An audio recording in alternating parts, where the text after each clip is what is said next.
Hello everyone, and welcome back to our podcast, Incluspeak. Right, James, we're talking about habits today. Daily habits. Those little things we do every single day, like brushing your teeth or eating breakfast. They make life either a breeze, easy and pleasant, or a bit of a faff. A faff indeed, Anna. And your habits, for better or worse, shape your whole life. They make you who you are.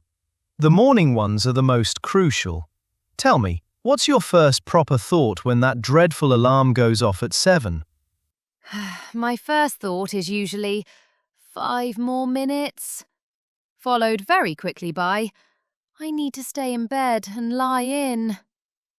I try to have a quick shower and get dressed, but the temptation to just lounge about in my pyjamas is very strong. Ah, the eternal British struggle against the lie-in. It's like a battle of wills, isn't it? I'm much the same. I used to immediately grab my phone, check all the messages and look at social media before I even sat up. And how did that make you feel? Stressed. My mind was instantly full of too much information before I'd even got out of bed. It's a terrible habit we need to kick. So, I changed that.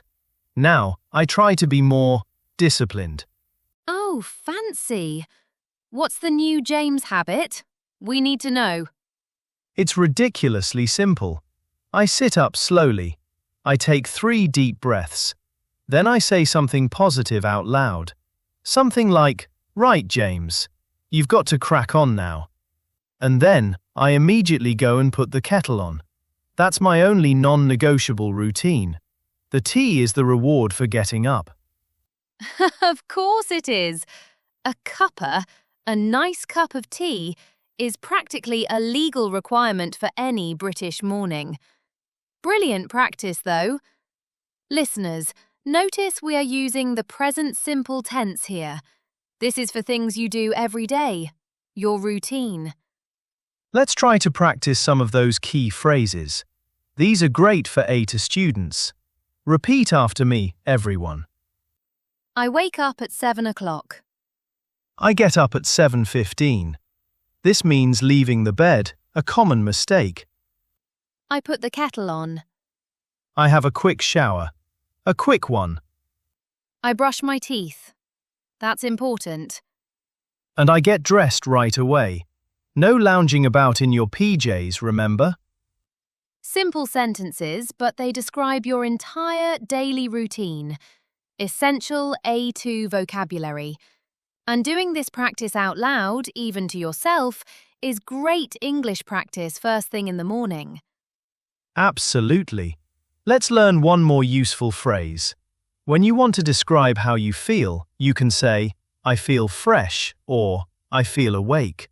Your body needs water after sleeping all night, so a nice glass of cold water helps you feel fresh. Or if you're like me sometimes, I feel absolutely shattered, which means very, very tired. But we must be disciplined. Don't let bad habits hold you back. Quite right. Remember, you don't need to change everything today.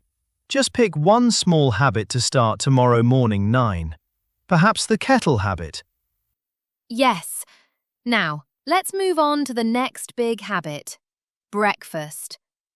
Oh yes, breakfast is so important. So, once you're dressed and you've had your essential cuppa, Anna, what's your next move? It's commute time, isn't it? The race against the clock. Oh, the commute. It's always such a rush, James. I feel like I'm constantly running late. Yesterday, I nearly missed the bus because I spent far too long trying to find my travel pass. It was a complete disaster. A proper fiasco. A classic British moment. That habit of being generally unprepared is one we all need to kick. My journey is about 20 minutes on the tube, and I listen to English podcasts, like this one, to stay chuffed. Smart. You're multitasking. Listeners, multitasking is doing 2 things at once. I try to be disciplined by using the walking part of my commute to narrate my life in English. It forces my brain to switch languages. Narrate your life. I like that. What exactly are you saying to yourself? Is it complicated? No, never complicated. Simple things, remember? I am walking quickly. The weather is a bit damp today. That pigeon on the pavement is absolutely enormous. Simple sentences, but they force you to think in English. Very good. Small habits, big results. That little walk is an opportunity for practice. Remember, our listeners, if you want to improve your English, you need discipline, not just motivation. That's a powerful distinction, and it's the core of the issue. Motivation is a feeling, so it comes and goes. It's not reliable. One day you're pumped, the next you're ready to lie in all day. Exactly. Discipline is doing it anyway, even when you don't feel like it. It's a choice you make.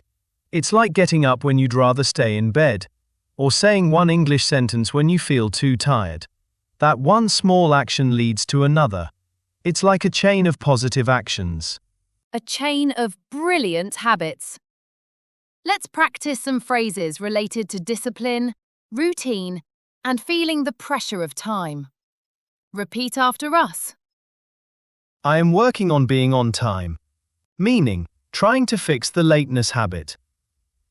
I am in a rush this morning. Meaning, I need to hurry. I need to recharge my energy, like charging a phone battery. I take a break every hour. I am an English learner. Identity statement. James, what do you do if you feel the inevitable afternoon slump? You know, that moment after lunch when you just feel sleepy and useless. The dreaded afternoon slump. That's when the discipline is tested. I don't drink more coffee. I stand up and walk around the office block for 5 minutes. That helps me clear my mind and get the blood moving.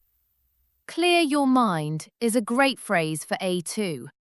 It means stopping all the stressful thinking. So, moving your body is your habit for the slump? Precisely. Small, simple, and effective. It prevents me from getting annoyed or becoming too unproductive. Remember, the key is to replace the bad habit, like scrolling your phone, with a good habit, like a short walk. Right. Don't just remove the bad habit. You need to replace it with something positive to fill that time. That makes total sense.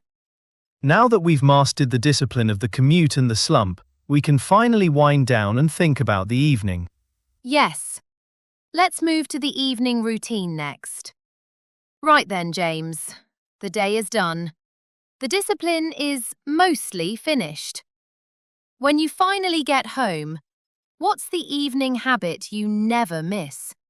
The moment you truly start to wind down. Oh, that's easy. I always make sure to wind down. The moment I walk through the door, I take off my shoes and immediately change into my comfy clothes, my favorite soft trousers. Then I try to put my feet up for 5 minutes. It's a physical signal to my brain, work is done.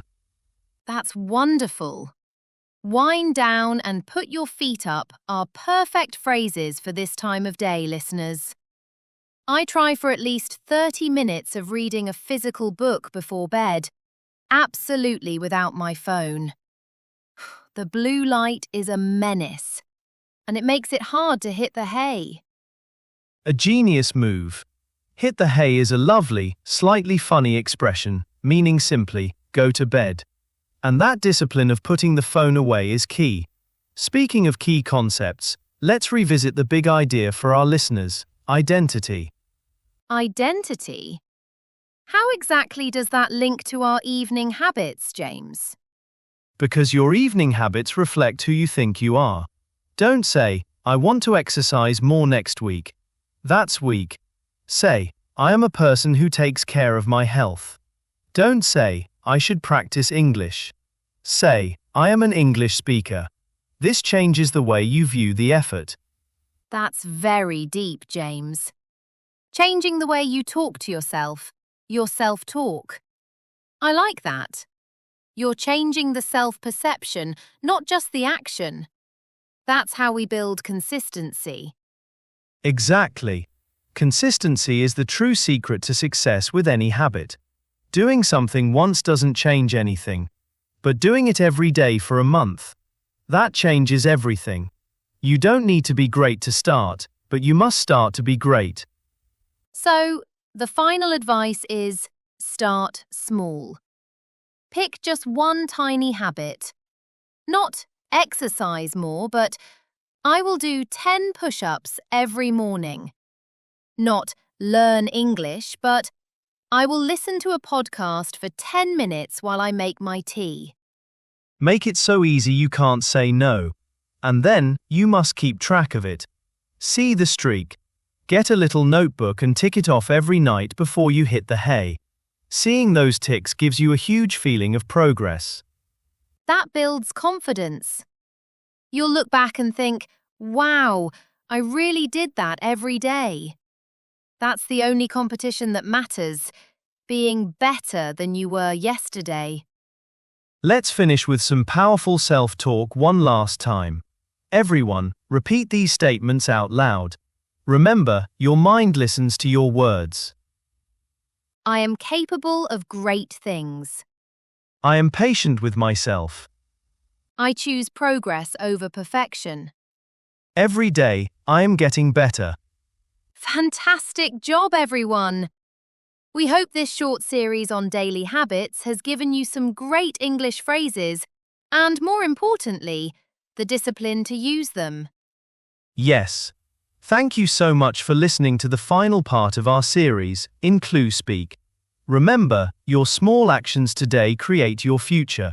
We believe in you. So go on, write down that one tiny habit tonight. Make it specific and small. And tomorrow, just crack on with it. Do it one day at a time. Goodbye, friends. Keep learning, keep growing, and keep smiling.